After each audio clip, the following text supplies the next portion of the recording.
mantisna nangeru ram re krite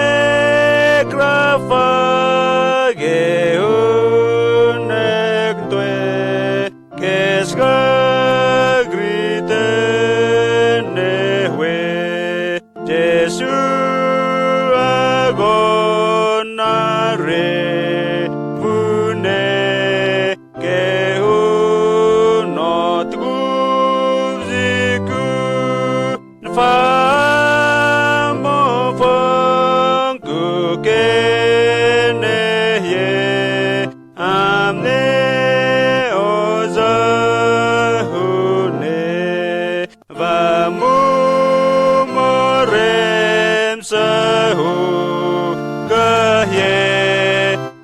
imamum sanutim mikakana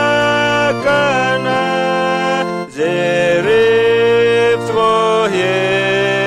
grake